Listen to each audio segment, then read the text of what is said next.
Welcome to the Investigation Guru, where real-life PIs Sean and Dana bring you to the darker side of true crime investigations. Stories so horrific, it's hard to believe they actually happened. But truth is often darker than fiction. Real life can sometimes involve lies, betrayal, abduction, and even torture and death. These stories will take you on a journey through some of the world's darkest and most notorious true crime investigations. The Investigation Guru starts now. Here's Sean and Dana.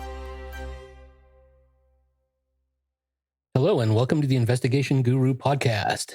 This is the official podcast for Red Door Investigations. My name is Sean, and today we're going to be talking about the case of Jim Jones and the murder and massacre at Jonestown. Now, it's commonly believed that a lot of his followers, or I guess the ones that died at Jonestown, they committed suicide.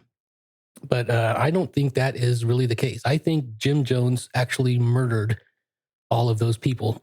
We're going to talk about some of Jones's personality and why he was able to get all of these people to follow him, what it was about the church, if you really even want to call it that. It wasn't really... It started out as a religious organization, but I think later on it kind of morphed more into a political organization. We're going to talk about a lot of his political beliefs and his beliefs in communism and socialism and things like that. But really, the main focus of today is going to be discussing exactly the events that led up to this horrible event and how Jones was able to manipulate, and how he was able to get all of these people to willfully and almost happily kill themselves based on his word alone. So it's a very, very interesting case. I'm sure a lot of you have heard about this. Again, this is a big one that has a lot of coverage. It took quite a while to research all of this and get all of these facts straight, because there is quite a bit of conjecture out there and quite a bit of opinion. And kind of weeding through a lot of that and making sure that this episode did this subject matter justice.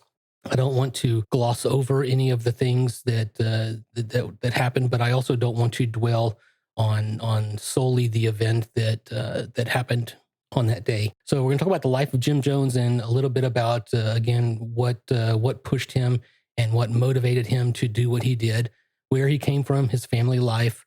And also kind of the ecology and the environment of what it was actually like inside that church and what the members experienced, because it was not your normal, average, everyday church.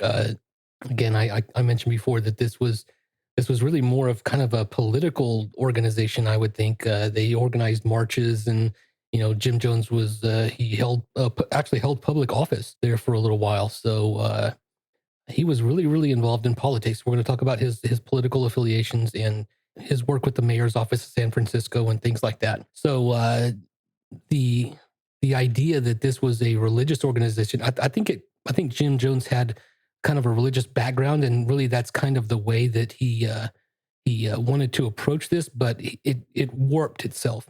And he began using it as a means of controlling people, and began using it as a way to exert a lot of influence over people's lives, because religion is a very, very powerful influencing motive in many people's lives. So without further ado, let's go ahead and get started. James Warren Jones was born on May 13th, 1931 in Crete, Indiana, to James Thurman Jones, a World War I veteran, and Lynetta Putnam. His father, Jones, described his father as not a very nice man. He was a drunk. He had a very, very bad drinking problem, and a lot of people think that this was the result of injuries he might have sustained in the war.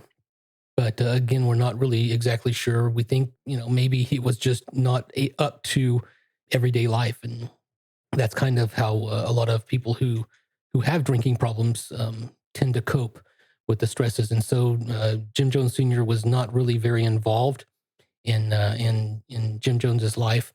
He was present, but again, he was really neglectful and really Although he was physically there, he wasn't really emotionally there at all. He was a racist, and he was actually even rumored to have been a member of the KKK, which had the KKK was very, very popular in Depression era Indiana, where Jim Jones grew up. Jones recounted how he and his father would regularly fight and argue on the issue of race.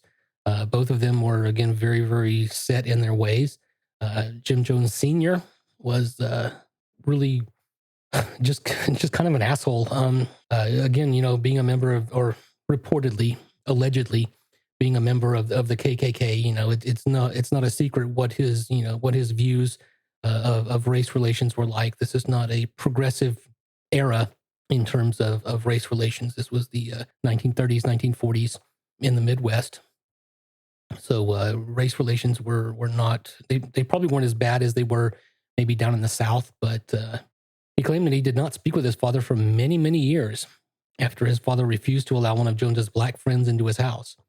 Now, this may have been much of the fuel for Jones's later views on race relations and why he was such a big, huge proponent of integration. That was one of the fundamental tenets of the People's Temple Church, was that it was going to be all-inclusive. And this really got him a lot of ire and a lot of disdain from the community. And it eventually caused him to flee Indiana and head to California. So Jim Jones was really, for all the bad things that he did, he was really very progressive and really ahead of his time when it came to race relations. And it was very, very important to him that his congregation be completely mixed and not segregated at all. He had a real big problem with the current views of the time that had such a foundation and such a basis in racial segregation. His family experienced severe financial hardships and moved to the nearby town of Lynn, Indiana, in 1934 due to difficulties experienced by his family during the Great Depression. The Great Depression, again, it just seemed to be one thing after another. His father was out of work for most, if not all, of Jim Jones's life.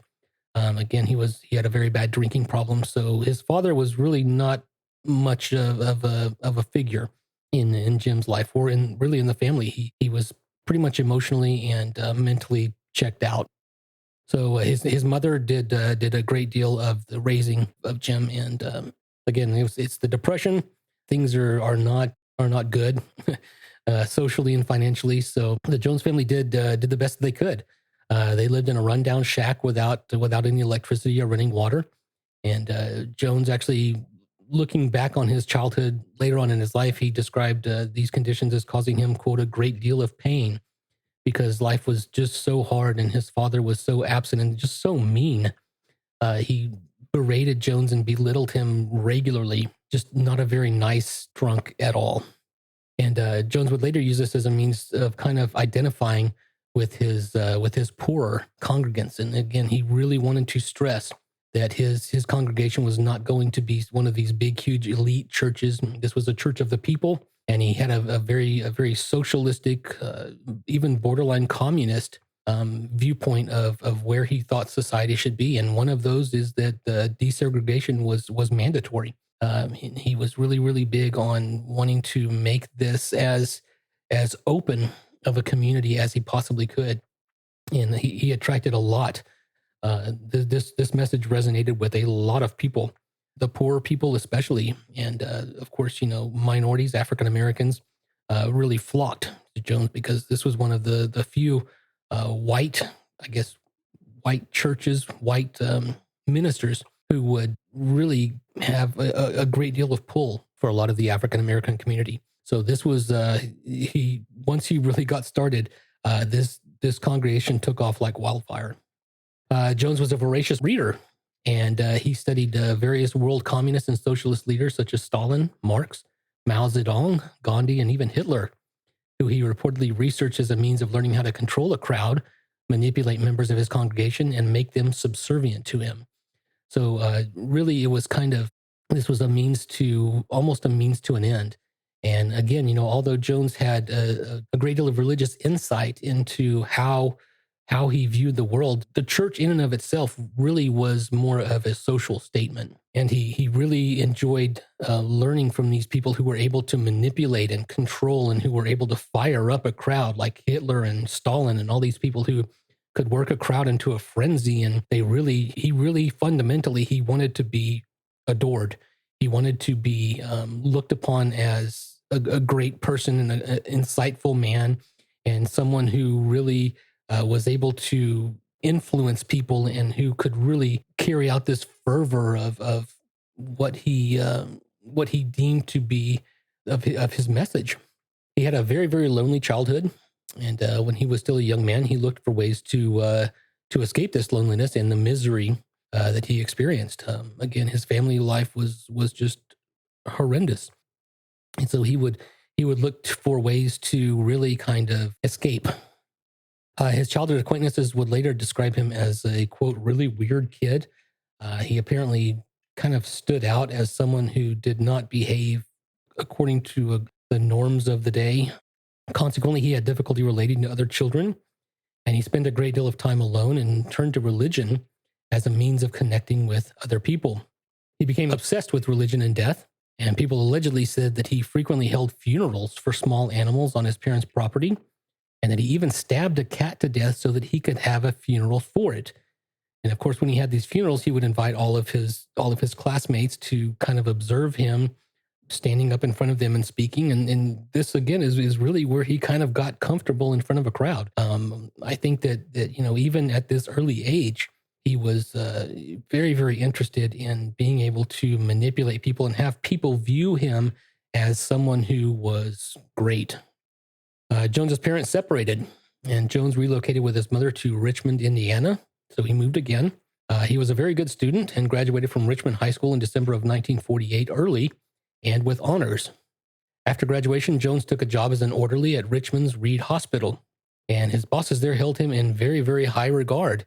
They, he was a very good worker, and they really enjoyed having him on the staff.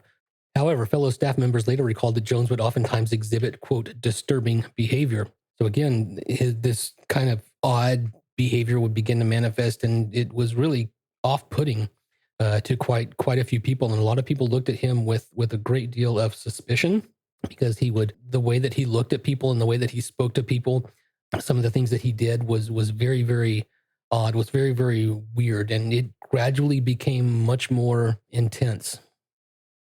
One former coworker even recalled an incident where Jones manhandled a patient in traction while shaving him, resulting in the patient's injury with a straight razor, and then giving a menacing look to the coworker.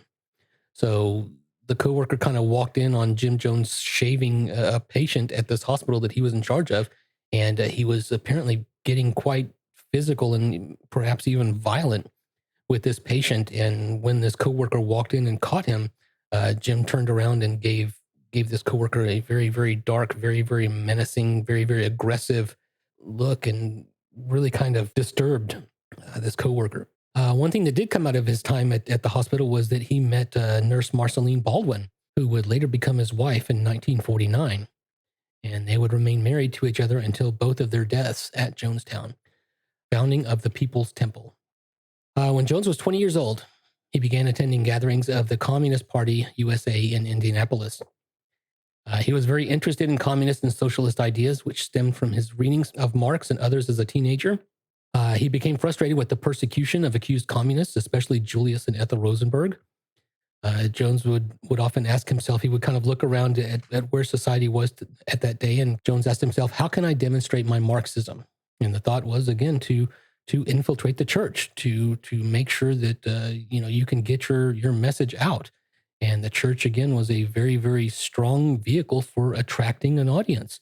And so once he had the audience, he kind of, again, made this pivot and made this shift from discussing religious topics to really kind of discussing more social and political philosophies that he held. So that's exactly what he decided to do. He was actually surprised when a Methodist district superintendent offered to train him and give him kind of this chance on preaching. He really kind of gave him his big break. And in 1952, he became a student pastor at the Somerset Southside Methodist Church. He later left that church because they would not let him integrate blacks into his congregation. So again, Jones being very, very firm and very, very resilient in his desire to have a completely integrated and a completely all-inclusive congregation.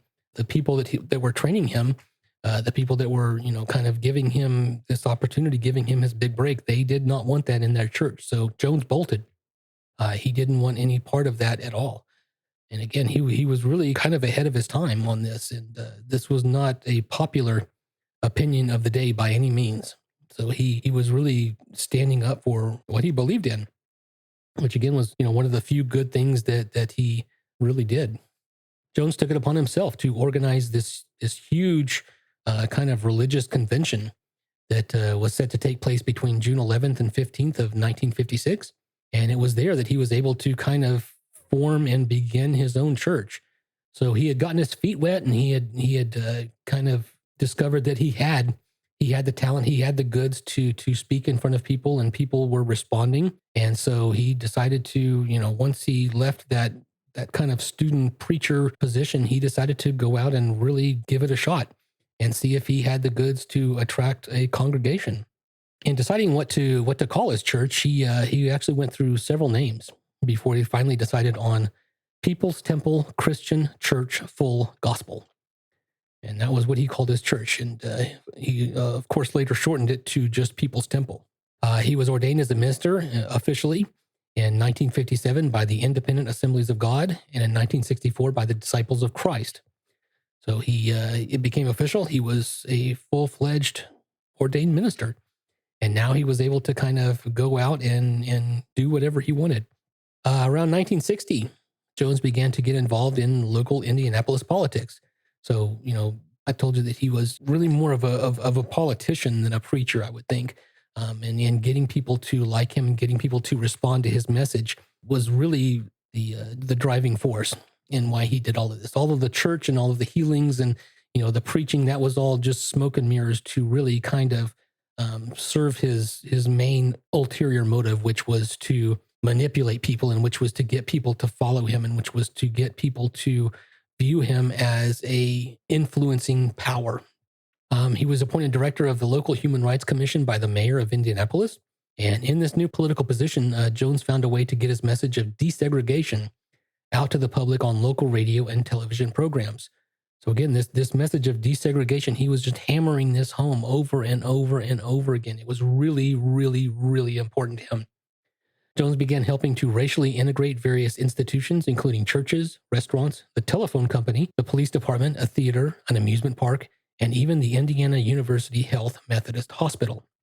When swastikas were painted on the homes of 2 local black families, Jones walked through the neighborhood and comforted the local black communities and counseled white families not to move, to keep it there and not really go anywhere. That, though at that time, the white families held a lot of influence and a lot more privilege and I guess authority and power than did the black families. But seeing this was, I guess the modern day version of burning crosses. In the face of all that intimidation, Jim Jones took it upon himself to walk his ass right out there and make sure that the black families there knew that they weren't alone, and knew that they were they had a place, and their place was with him. And he also spoke to a lot of the white families and asked them, please don't leave. You add, I guess, legitimacy to this area. And again, this was the 50s, so the times, they were much different than they were today. He also even set up sting operations to catch restaurants who refused to serve black customers. So he would try to get out there and expose people who wouldn't do what he felt was right. Jones received considerable criticism in Indiana from his integrationist views, and white-owned businesses were very, very critical of him. Again, this was not a popular opinion that Jones held, and he was really kind of a trailblazer in race relations. And I don't know how much you want to credit Jones for actually bringing about some social change, but I think that he played at least some part, and he did what he could to really bring this about. And again, this was of course one of the few things that he did that were good or pro-social, but he really was a big proponent of this desegregation and this anti-race division. When a swastika was placed on the temple building itself, and a stick of dynamite was left in a temple coal pile, and a dead cat was thrown at Jones's house after receiving a threatening phone call. However, none of this fazed him. He just kept doing exactly what he was going to do, and he was not going to be intimidated. He was not going to be threatened. He was not going to be stopped. And this was just really his mission going forward. And so they, again, the powers that be in the area did not like his message, and so they tried to really intimidate him, and they tried to really shut him down. And he had a big target on his back. But try as they might, they did not dissuade him one lick. In addition to their own biological son, whose name was Stephen, who was born in June of 1959, Jones and his wife adopted actually several non-white children. He referred to his household as kind of his rainbow family because there were many different colors. He further stated that, quote, "Integration is a more personal thing with me now. It is a question of my son's future," end quote. He also implemented this in the temple and began also referring to his congregation as his rainbow family. In 1961, they became the first white couple in Indiana to adopt a black child, and they named him Jim Jones Jr. They also adopted a white son, originally named Timothy Glenn Tupper, whose birth mother was a member of the church. They also adopted a Native American girl and 3 Korean American children, which gave them a total of 7 children, 1 biological and 6 adopted. Kicking off his paranoia and conspiracy theory beliefs, Jim later in his life really became very, very paranoid. As much of these cult leaders and really public figures tend to do, he started, believing in a lot of these conspiracy theories and a lot of, ideas that people were after him and he was being targeted, which, judging from where he came from, that's a pretty valid conclusion.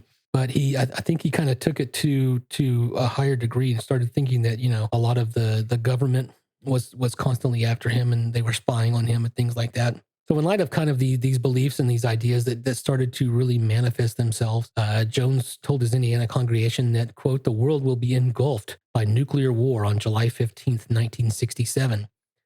So we have the check off the doomsday prediction mark on your bingo card of cult. And there we go. So he predicted that the world would end on June 15th, 1967, and that it would end by nuclear war. He said that this would lead to a new socialist Eden on Earth, and that the only place they would be safe was in Northern California.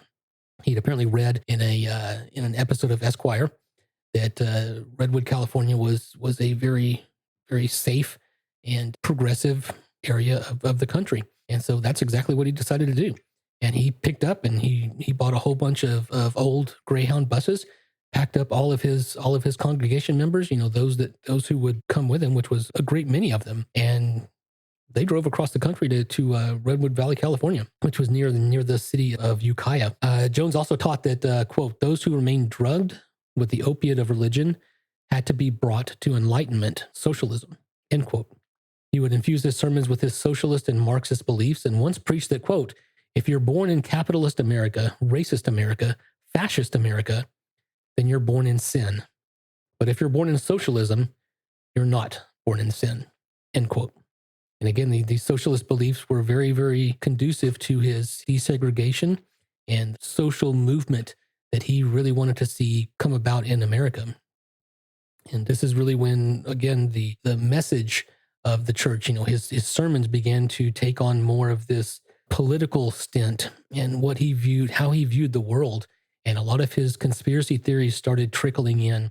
And when he thought that, there was always someone out there who was going to come and try and stop their message and stop their progressive movement. And, he was always a target and they were always just on the outside, just about to come get us. And they had to remain hyper vigilant and they really had to, keep going and maintain this strong front and really make sure that, they, if they slacked off or if they backed off or, if they stopped doing what they were doing, then they would be overtaken and that would be the end. But he really wanted to push this Marxist, communist, socialist ideal that he thought that the world really needed, and he thought that he was going to try to make the world a better place by pushing these ideas onto his growing, almost exponentially growing congregation.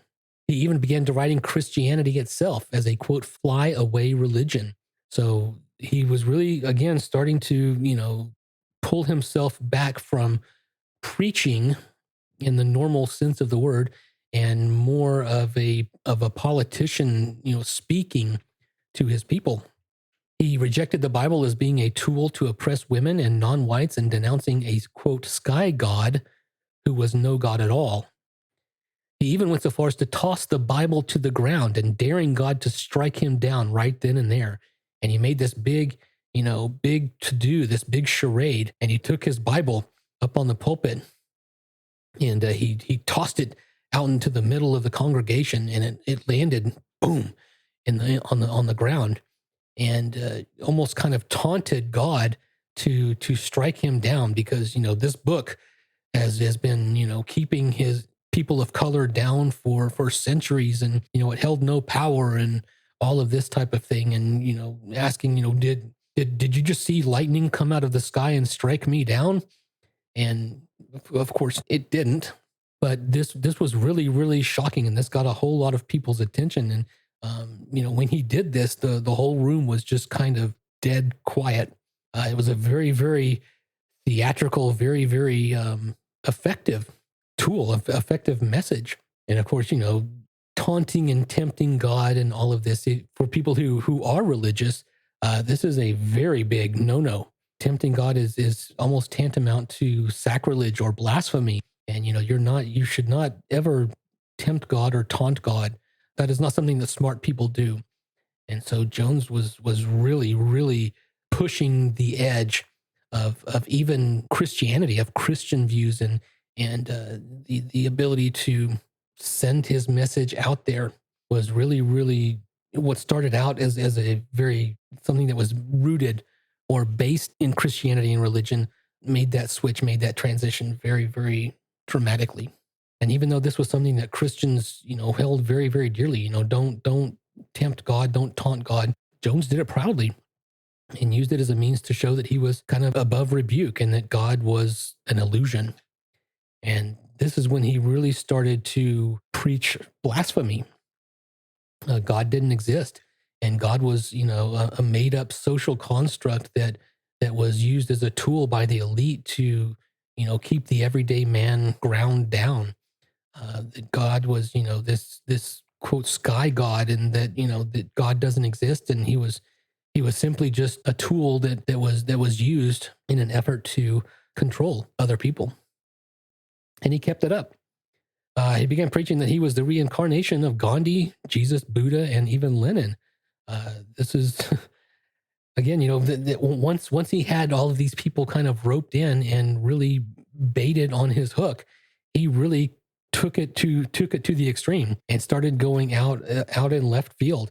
And it really, really became a show almost, just this circus of what all this guy was going to say next.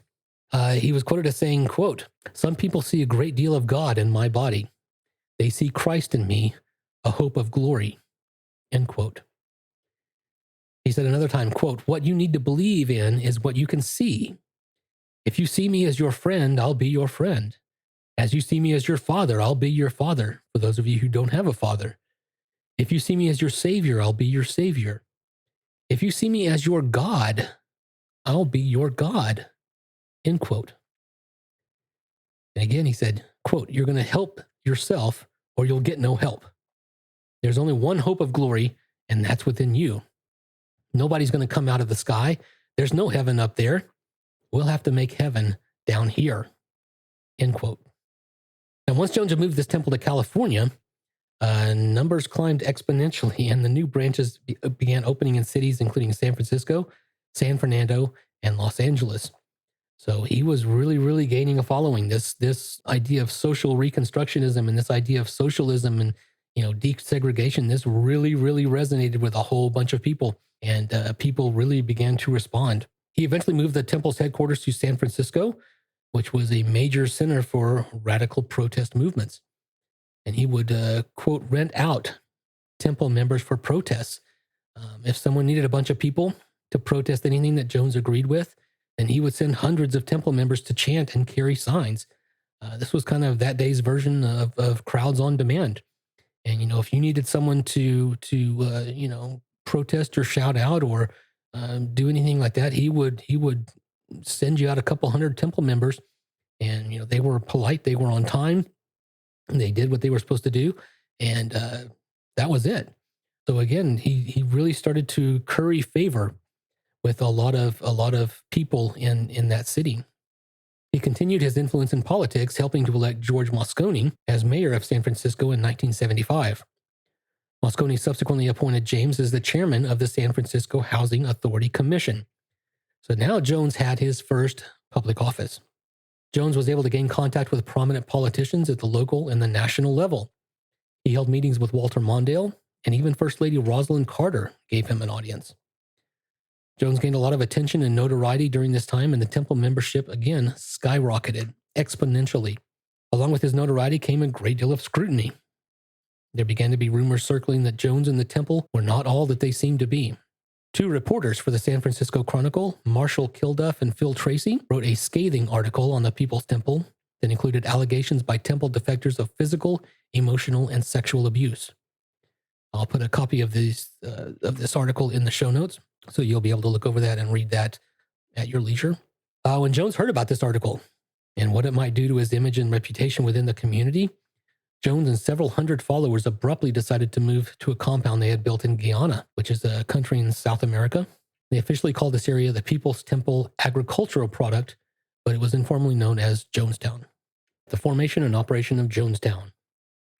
Jones started building Jonestown several years before the Kilduff article was even published.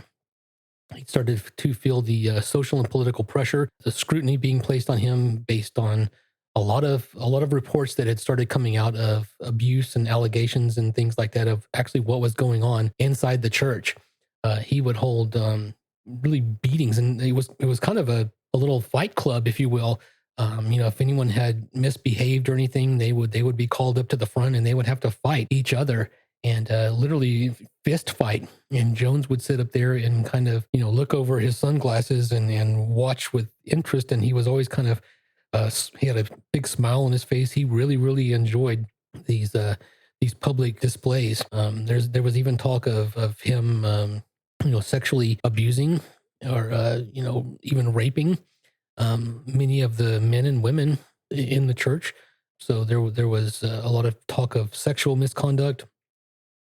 He would hold little, disciplinary hearings where a lot of the church members would get together, and he would call up perhaps a female and ask her to completely, take all of her clothes off. He would sit there and, mock her body and talk about all of the things that were wrong, her breasts and her stomach and her legs and all of the things where she, he felt that she fell short.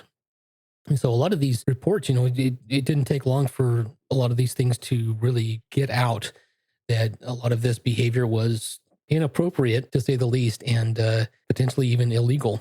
So he started to draw a lot of scrutiny and, legal attention on what he was allowing to happen in his church. So he took that and he decided several years before the actual move that he wanted to get the hell out of Dodge.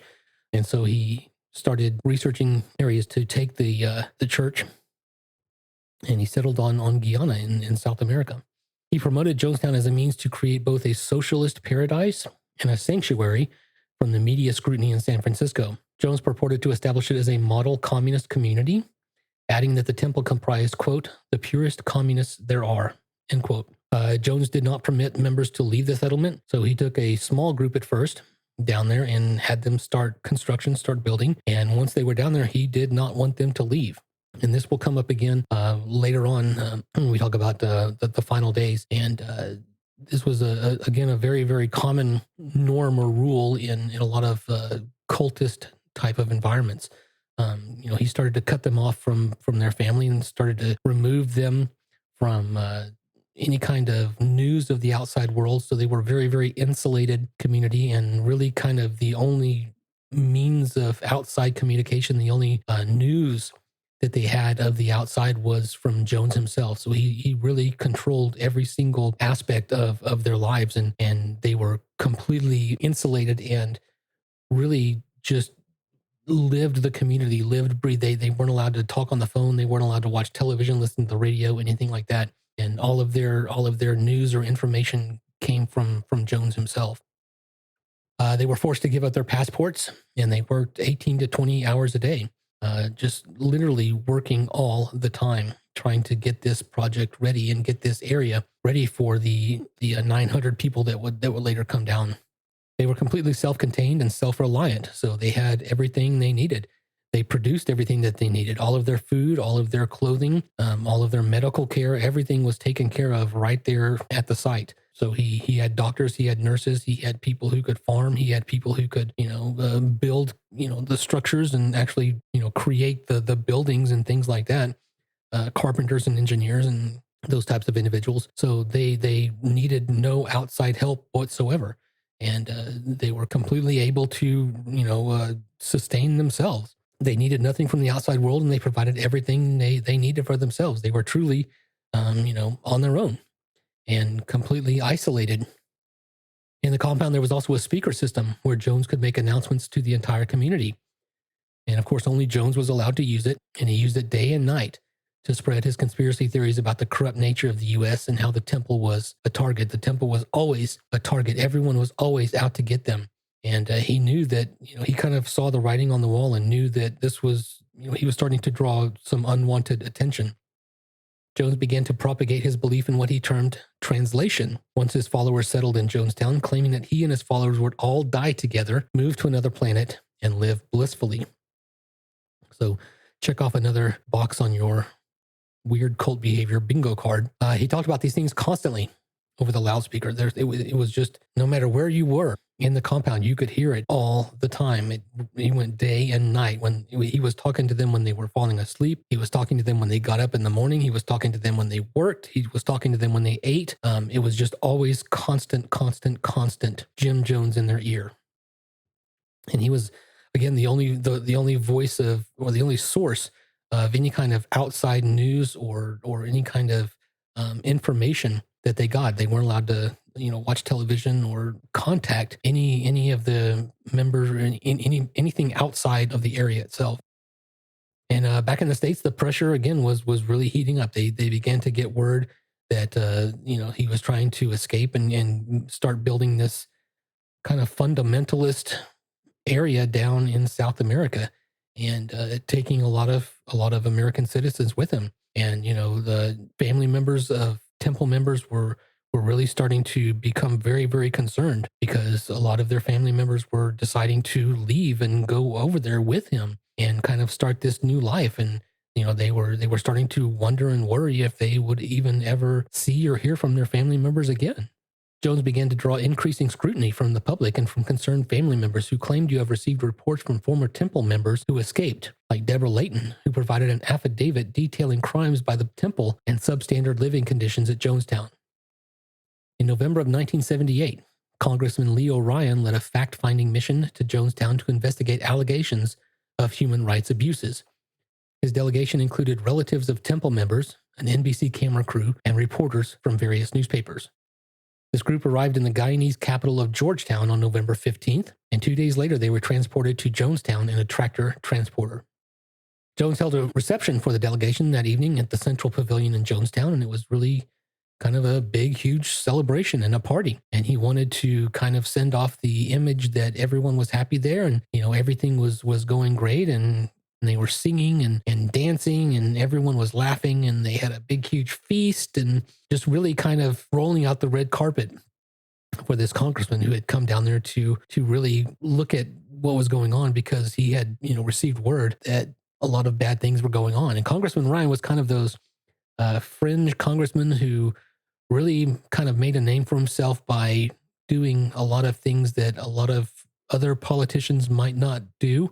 For instance, he, in order to kind of investigate prison reform and prison justice, he actually locked himself in a prison. But I believe it was for something like 8 days. And he lived the life of a prisoner to really kind of get a firsthand account of what was going on, so that he could really make some informed decisions. And so he was really more of kind of a hands-on type of politician, not something that we really have much of today. but he was really kind of one of those guys that wanted to get his hands dirty and make sure that, he wanted to experience things firsthand.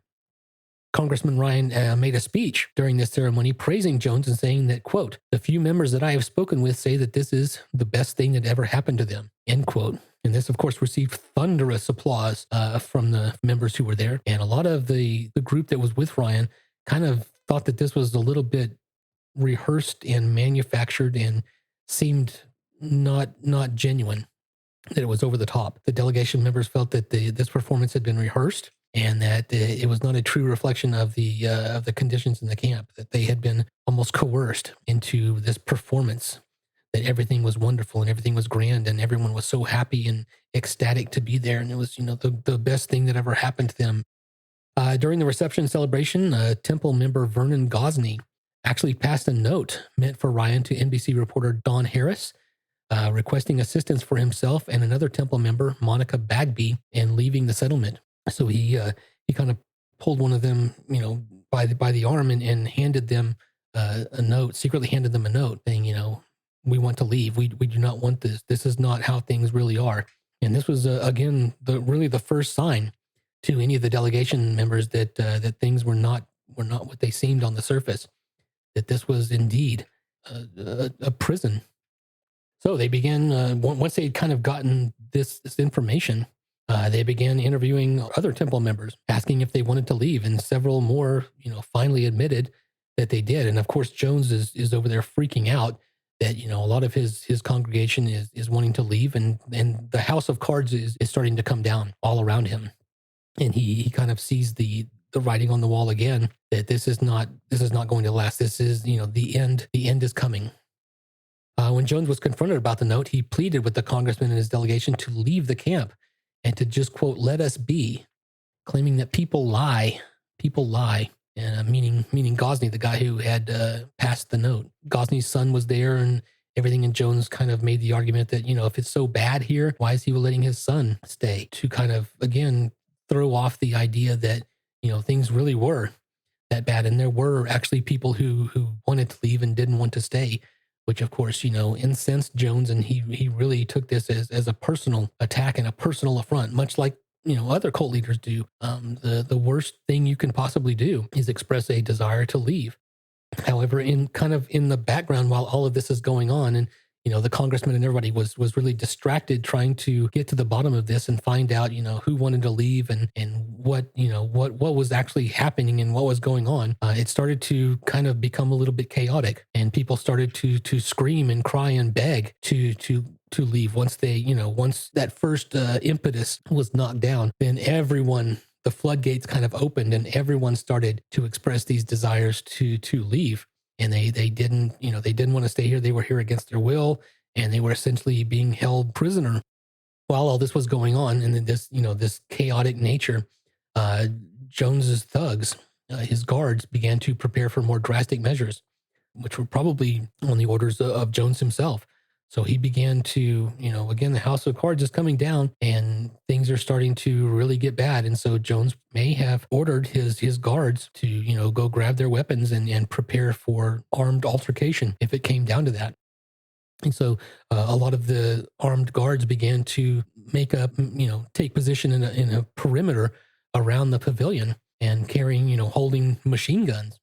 This again really began to set the tone of what was about to happen. Jones was prepared to take this all the way to the end.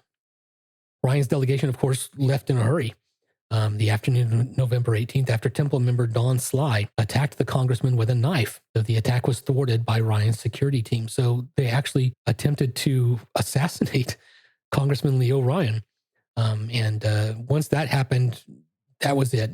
It was done. The congressman and his delegation team took off with, I believe it was 5 or 6 Temple members who wanted to leave, and they were gonna close the hammer. Probably send the military, perhaps. So once this happened, Jones became very, very erratic and very, very. It became obvious that this charade could not go on any longer. Ryan and his delegation managed to take on 15 Temple members who had expressed a wish to leave, and Jones made no further attempt to prevent their departure at that time. They made it all the way to the airstrip before things became much worse. In his desperation, Jones had sent armed guards to the airstrip to prevent the congressman and, more importantly, the members from leaving, which led to the Port Kaituma airstrip shootings.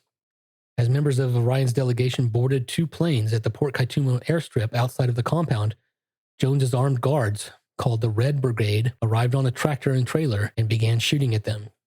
When this vehicle first approached, the gunmen were laying down in the back, hiding from view. So it was kind of like a small little tractor trailer. It looked like the bed of a pickup, and they were lying down flat, hiding in the back from the delegation itself. And when they got there, they kind of pulled alongside and blocked access to the airplane. And once they parked, the temple or the guards who were in the back laying down with the machine guns, they got up and started shooting. The gunman killed Congressman Ryan and 4 others. One of the supposed defectors, Larry Layton, drew a weapon and began firing on members of the party from inside the other plane. So he was kind of a plant. He pretended that he wanted to leave, but he was actually given a gun and was told to, when the time is right, to start shooting from the plane. And so what the delegation thought was a member who wanted to leave and that they were actually trying to save was actually another guard. NBC cameraman Bob Brown was able to capture footage of the first few seconds of the shooting as he lay on the ground behind a tire. And he was killed in that position, which, again, was marked by an abrupt end to that footage. And you can see that tape on YouTube. And the camera's kind of positioned behind one of the airplane tires. And just like that, it goes to static. 5 people were killed on the airstrip that day. Surviving the attack were future Congresswoman Jackie Spear, who was a Ryan staff member, Richard Dwyer, Bob Flick, Steve Sung, Tim Reiterman, Ron Cavers, Charles Krause, and several defecting temple members. And again, this kind of marked the point of no return. They had killed a United States congressman, and it was going to. And once news of this got out, they would probably send the military. The United States would send the military down to bring back the people who wanted to leave and kind of initiate a rescue mission. Mass murder-suicide in Jonestown. Jones's prior statements that hostile forces would convert captured children to fascism would lead many members who strongly believed in the temple's leftist ideology to view the supposed suicide as valid. All of his talk about the outside world coming in to take them now had real validity. And he kind of spun this congressman visit as a means for them to check them out and investigate and to come and get them, and they're on their way now. It's inevitable. We are going to be shut down. They're going to kill us all. With that reasoning, Jones and several members argued that the group should commit, quote, revolutionary suicide by drinking cyanide-laced grape-flavored Flavor Aid along with a sedative. So to kind of curtail them being captured and being tortured. And, they're going to torture our children. They're going to torture our seniors. They're going to torture us and kill us. And he didn't want any of that. So he began kind of spinning this idea that, they're on their way. They're going to come get us. We're not going to give them the satisfaction. We're not going to give them the ability to control when we die. We're going to have control over our own destiny and all of this type of talk. And again, he was on the loudspeaker constantly preaching about, not really preaching, but constantly sending this message that, we need to be in control. We need to take control back. This is the only way that we can win. Jones had taken large shipments of cyanide into Jonestown for several years prior to November 1978, having obtained a jeweler's license that would allow him to purchase the compound in bulk to purportedly clean gold. So he had planned this for several years. This wasn't a spontaneous act. This wasn't revolutionary. It was premeditated murder.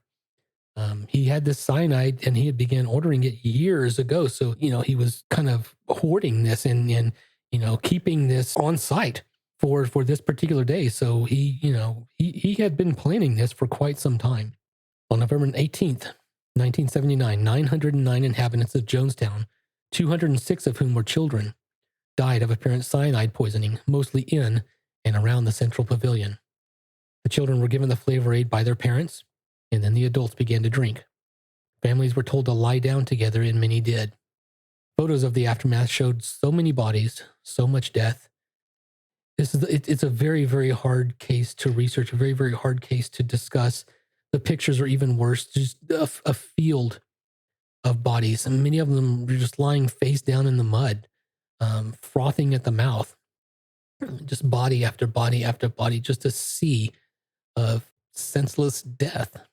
The FBI later recovered a 45-minute audio recording of the mass poisoning in progress. And again, you can listen to this from several different sources. It's available easily if you are interested in this and you want to hear what Jones was saying and, the kind of the events of that day. I don't know why you would, but it is out there for you if you want to hear it. I am not going to play it on this podcast or I'm not going to post it on the show notes or on the website or anything. But if you are interested, it is definitely out there. It's a tough listen, but I think it's important that it be heard. But I want to warn you that it is not a pleasant experience, especially knowing what all went down and what happened while that tape was going on. The reason given by Jones to commit suicide was, again, this consistent, previously stated conspiracy theory that intelligence organizations were allegedly conspiring against the temple. He began, he was very, very paranoid. He was on drugs. He began taking a lot of drugs back when they were still in California, and that the military was going to come in here and quote parachute in here on us, and he was really convinced that they were going to invade him, and he was probably right. Once the congressman's visit happened and everything that went down on the airstrip, yeah, that was probably a pretty fair assumption. But again, he consistently held these beliefs that they were a target and they were going to be tortured and going to be captured and all of these things. They were going to be overtaken, and that's just kind of how he really, again, maintained a great deal of control. And that is, with them being completely isolated and not able to get any kind of independent news. Everything they heard, everything they knew about the outside world, from the point that they got there until the point that they died, came from Jones. And he was the only voice that they heard, and whatever he told them began to, again, kind of brainwash. And, they began to see him as the one true source of truth. And his interpretations were warped and probably likely not very accurate. But what he told them and how he managed to continuously ingrain in them that they were a target and they were consistently going to, the threats were always just outside, and they were always trying to reach in, and it was just a matter of time, and they're right around the corner, and this sense of urgency was very, very important. This sense of this was impending, and they didn't have much time, and everything was, especially on that day, when all of this was going, and Jones can be heard saying over and over again, "Hurry, hurry, hurry! Don't think about it. Don't worry. Just do it."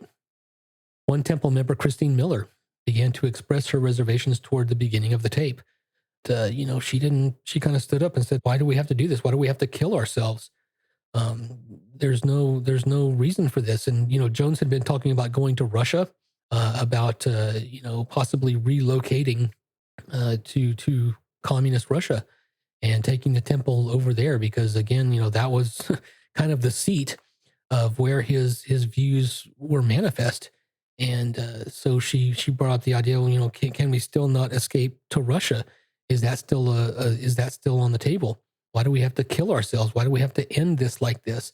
And Jones continued to play off that Russia no longer wanted us, and Russia turned us down.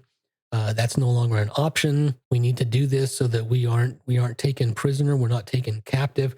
And again, this idea of hurrying and pushing, and always, everything had to be rushed. And, he didn't want them to think about that. And he just wanted them to And you have to kind of understand that they are completely insulated, that they have had no contact with loved ones or anyone outside of the group itself. And a lot of people, don't understand this about cult psychology, that the leader is viewed as a god. The leader is viewed as perfect, and they tend to take the word of the leader as the word of God, that he is somehow, whether it's an interpreter or whether he speaks for God or he has the ear of God. That's a very, very common thread and very, very common theme in these types of cult behaviors. And so Jones, even said, if you see me as your God, then I will be your God. And so that was a constant permeating message. And the fact that this was all that they heard over and over and over again, it really ingrained in their psychology, and it really took over their ability to think for themselves. And that is a very, very important factor and facet to kind of understand how this was able to happen. And then, the Jonestown massacre has been studied time and time again. When we look at cults and when we try to examine how this can possibly happen and how someone can convince other people to kill themselves, and this is not the only instance of that. Heaven's Gate cult and others have come down the pike that have purported to commit suicide on the command of their leader. But this idea that, someone finally standing up and questioning really upset Jones. When other members kind of started in and began crying and wailing, Jones counsel, stop these hysterics. This is not the way for people who are socialists or communists to die. No way for us to die. We must die with some dignity. Don't be afraid to die. Death is just stepping over into another plane. And he continued to hammer this home over and over and over again. Jones's wife, Marceline, apparently protested to killing the children. She wanted to maybe we should let the children live. When she said that, she was forcibly restrained and then joined the others in poisoning herself. Tim Carter, a temple member who escaped into the woods during the tragedy, summed it up pretty perfectly. And pardon the language here, but this is a quote. He said, quote, "We were just fucking slaughtered. Fucking slaughtered. There was nothing dignified about it. Had nothing to do with a revolutionary suicide, nothing to do with making a fucking statement. It was just senseless waste and death." End quote. At the end of the tape, Jones concludes, quote, "We didn't commit suicide. We committed an act of revolutionary suicide, protesting the conditions of an inhumane world." End quote. This tragedy resulted in the greatest single loss of human civilian life in a deliberate act until the events of September 11th, 2001. Following the mass murder-suicide of all of his congregation, Jones was found dead at the stage of the central pavilion. He was resting on a pillow near his deck chair with a gunshot wound to his right temple, which was, again, the coroners decided it was consistent with suicide.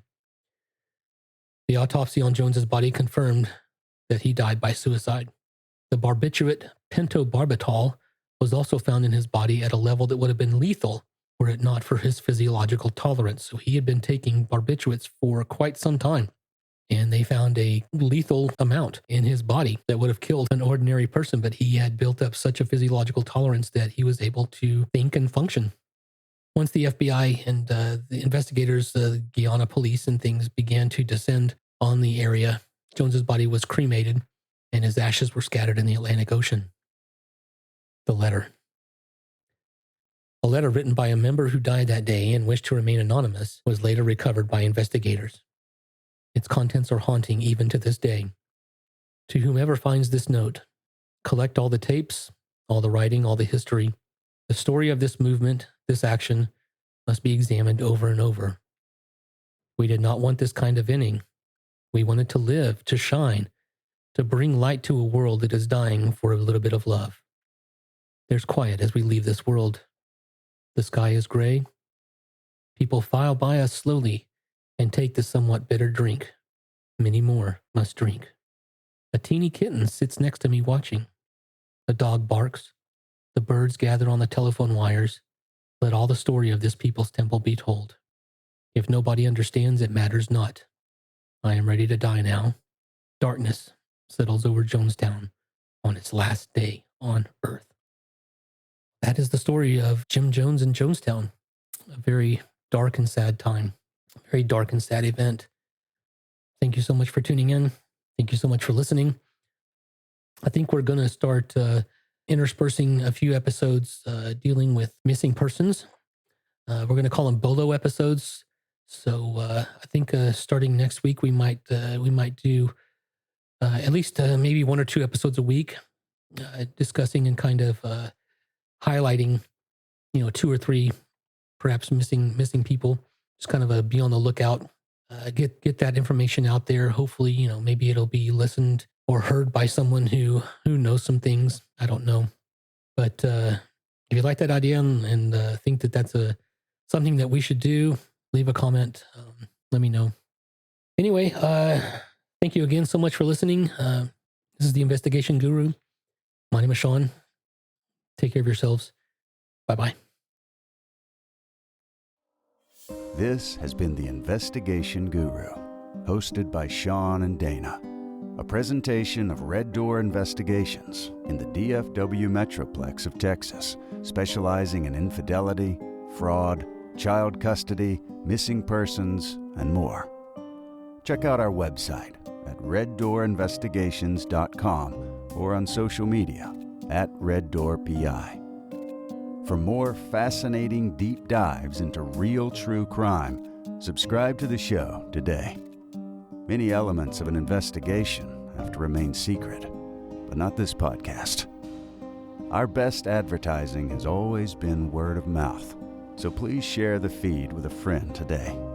And if you'd like to support the show, we offer some goodies on our Patreon at patreon.com/INVGuruPod. Thank you so much for listening, and we'll see you next time.